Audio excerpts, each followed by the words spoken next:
Привет, меня зовут Стас Быков. Сегодня вместе продолжаем разбираться в теме инвестиций. Обсудим, стоит ли вообще начинать, если вы еще сомневаетесь. Покажу свой портфель, какие акции я купил.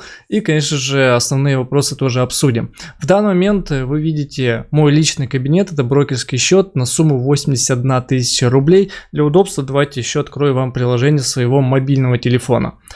Видите, данные совпадают, потому что справа у меня веб-форма, то есть личный кабинет через компьютер, да, а здесь с телефона. Кому как удобнее. За все время удалось заработать 8 тысяч рублей, даже больше. Здесь я покупаю акции российских компаний, в данный момент Тинькофф, Яндекс и Сбербанк. Конечно же, я никого не призываю покупать и всегда говорю, что любые инвестиции это риски.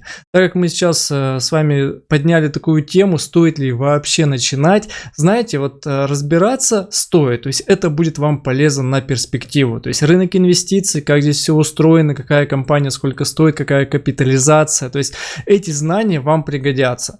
Но если у вас нет лишних денег, там 1000 рублей, 10 тысяч, 100 тысяч рублей, то ни в коем случае не нужно инвестировать, потому что инвестиции это всегда риски. Если мы хотим с вами рискнуть и заработать, нужно понимать, что мы можем прогореть. Я постоянно это говорю, чтобы было понимание между нами. Я показываю свой портфель, так как в каком он сейчас состоянии. Если я терплю убытки, то есть акции уходят в минус, да, то это мои потери, мои риски. Итак, почему у меня акции российских компаний? Потому что я изначально решил разобраться именно в них, как здесь все устроено, как работает. И вот, например, купил акции Тинькова. Мы видим, что покупка последняя у меня была 25 января 2022 года. И с тех пор вот у нас акция поднималась. Последние покупки на 19%, даже на 20%. И сейчас опять есть падение с последнего роста на 5%. То есть обратите внимание, мы с вами покупаем акцию, например, по стоимости 4500 рублей, потом мы ее держим эту акцию, стоимость акции повышается до 5500, и мы можем продать и эту разницу 20% себе в карман забрать. Но если я все еще держу акции, то стоимость акции, видите, падает, и я могу уже 6% быть в плюсе, продать ее и забрать вот эти 4000 рублей. Сейчас мы видим по акциям Тинькофф. Но я могу и дальше, то есть моя стратегия сейчас, я уже несколько раз ошибался, пробовал, об этом видео есть на канале. Когда-то я покупал акции, там мы видим вот в начале года за 3300, и нужно, конечно же, было держать. То есть я играю сейчас в долгую, то есть покупаю акции стабильных компаний. Это те компании, которые входят в список голубые фишки, мы сейчас с вами тоже это посмотрим. То есть вы можете спокойно в Яндексе или где-то посмотреть голубые фишки российского фондового рынка. Открываем любой сайт, который попадается, ну давайте даже журнал Тинькофф, потому что здесь постоянно новая информация. И здесь мы видим список тех компаний, состав индекса голубых фишек на январь 2021 года. Можно, конечно, посвежее найти. Давайте на 22 найдем. То есть вся информация есть в интернете, без проблем можно смотреть и анализировать, главное, самому. То есть не нужно следовать прямо тупо за теми, кто говорит и рассказывает об этом. То есть всегда сами анализируйте. И вот мы видим там потребительский сектор, опять же 21 год у нас, Белуга, так дальше, Лента, X5, видите, в минус ушли. Есть компании, которые растут, то есть нужно понимать, что это всегда будет. То есть какие-то компании растут в стоимости акций, какие-то падают. И это зависит как от внутренних факторов, так и от внешних. Ну вот, например, акции Facebook где-то месяца 3 назад упали, потому что у них был сбой простой в Инстаграме и на сайте Facebook были около 3 часов, и это сказалось на стоимости акций. Точно так же вот у меня и акции Яндекса и Сбербанка. Мы видим, что Сбербанк у меня 160 штук, но здесь покупается лотами. То есть я хочу, например, купить акцию Сбербанка, вот нажимаю купить по этой цене, да, покупаю один лот, а в этом лоте 10 акций. Получается стоимость 252 рубля сейчас на данный момент одной акции. И если лот беру, то 2520 рублей. Практически уже 253 рубля скоро будет акция. И вот так вот нужно постоянно анализировать, смотреть. И это только первый способ, как зарабатывать на акциях. Второй способ это дивиденды. То есть многие компании платят дивиденды. Мы вот здесь можем открыть вкладку «Дивиденды» и видим, что в данный момент Сбербанк платит 5%, практически 6% каждой акции. Это 18 рублей 70 копеек. И в зависимости от того, сколько у вас акций, сколько вы держите, вы такой объем и будете получать. Вот на данный момент по акциям Сбербанка у меня 160 штук. То есть я купил на определенную сумму. Стоимость бумаг в портфеле вот у меня на 40 тысяч рублей. Конечно, я буду еще смотреть другие компании, то есть чтобы расширять портфель, но я бы не рекомендовал, особенно если вы новичок, брать 20, 30, 40, 50 компаний, потому что это ни к чему хорошему не приведет. Лучше обратить внимание на стабильные компании, смотреть, как у них меняется стоимость акций, смотреть иногда пульс. Здесь есть вот специальная вкладочка пульс, то есть тоже инвесторы, такие же, как вы, такие же, как я, здесь пишут, и мы можем анализировать ситуацию. Только здесь будет рекомендация: не заходите каждый день в пульс, не открывайте постоянно приложение, потому что это будет влиять сильно на нервы. Да? И я сам по себе знаю, вот, когда зимой начинал, то каждый день заходил, смотрел стоимость акций, там просела на 1%. Вот даже смотрите, акции Тинькова стоили 5500. Сейчас они утром просели на 5300, то есть я потерял там 350 рублей.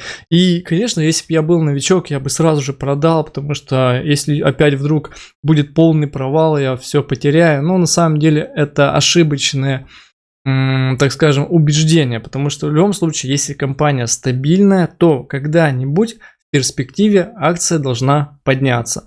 Если мы посмотрим за все время, мы видим, что 1 марта 2020 года акции Тинькофф стоили 900 рублей, на пике они стоили 7310 рублей, сейчас же мы видим снижение. Кто-то говорит, что это скидки на фондовой бирже, да, можно брать, как можно больше закупаться, потому что все пойдет выше. Кто-то говорит, что это обвал фондового рынка и не стоит вообще больше инвестировать. И те мы не узнаем, правы 100% или нет, все покажет время. Только в истории мы увидим, как это на самом деле было. Потому что, всякое бывает. Кто знал, что вот акции упадут в ноябре, в декабре мы видим, уже падение было. И в декабре прям резко, с переходом на январь, снижение стоимости акций. Конечно, здесь внешняя политика связана очень сильно, то есть какие-то есть претензии, например, других государств, и сразу же это сказывается на фондовом рынке. Поэтому здесь никто не застрахован, именно поэтому я говорю, всегда думайте своей головой. Но если есть там лишняя 1000, можно. У меня есть видеоролик, как начать инвестировать с 1000 рублей. Можно это делать. Все в зависимости от того, какую акцию вы будете покупать и по какой стоимости. Да? Если по Сбербанку, минимальная стоимость, то есть лот 10 акций, это 2546 рублей должно быть. То есть тоже смотрите, сами выбирайте. Если будете инвестировать, то ссылочки на брокера Тинькофф будут в описании под этим видео. То есть вы можете зарегистрироваться, там несколько бонусов будет, бесплатно, обслуживание месяц или два, там бонусы написаны будут. Переходите, привилегиями пользуйтесь. И также, чтобы не пропускать новые ролики по инвестициям, подписывайтесь на канал. Периодически, раз в месяц, может быть 2 раза в месяц, буду показывать, что у меня в портфеле происходит. Что я дальше буду покупать? У меня здесь есть вкладочка «Избранное». Мы можем с вами посмотреть. Так, Сбербанк привилегированные. Дальше Газпром, МВидео, ВК. ВК я просто ради теста открыл, посмотрел. Постоянно идет снижение стоимости акций, поэтому приобретать я ее, конечно же, не буду. Магнит, интересная акция, потенциал есть. Мы видим, даже стоимость 11 тысяч была. Но, знаете, это в такой период, то есть это год, 2, 3, 4, прям в такой долгий срок, прям на 5 лет я деньги свои не готов замораживать. Да? На полгода, на год, на 1,5 в стабильной компании, да, как вариант может быть. Лукойл еще нужно посмотреть, в принципе, тоже постоянный рост на протяжении уже нескольких лет. Мы видим сейчас как раз то падает, то поднимается. Но в целом, если в долгую, то за 2 года, если мы возьмем минимум и пик, да, как бы нам удалось приобрести эту акцию, мы видим 50%. То есть 50% мы с вами можем приумножить своих сбережений. Поэтому принимать решение вам, конечно же. Вот я показываю свой портфель и еще какие-нибудь компании, которые мы будем с вами рассматривать. Давайте более точный список найдем, потому что в интернете хоть информации много, но она вся разнится. Где-то одна информация, где-то другая. Ну вот, например, мы видим голубые фишки на московской бирже, то есть Тинькофф, Полиметалл, Газпром, Лукойл, Магнит, МТС, Новатэк, Роснефть, Сбербанк, Татнефть, Яндекс. То есть это компании, которые зарекомендовали себя, они с большой капитализацией. И завтра, ну вот так просто, они не исчезнут, да, и не считая те компании, которые действительно не совсем стабильно чувствуют себя на фондовом рынке, да и вообще в бизнесе и в экономике.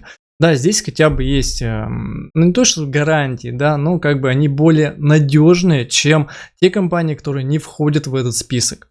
Поэтому вот такая ситуация у меня, как бы ничего сильно не поменялось, немножечко заработал денег, потому что первое видео записывал, там было 3000, сейчас у меня уже плюс практически 9000 рублей. Будут какие-то вопросы, можете задавать их в комментариях под этим видео, в принципе, все читаю и отвечаю. Ссылочки будут также на брокера Тинькофф в описании, переходите, скачивайте, кому интересно, и начинайте прокачивать свои навыки в инвестициях, если у вас есть возможность такая. Если нет, ни в коем случае не рискуйте, потому что инвестиции – это риски.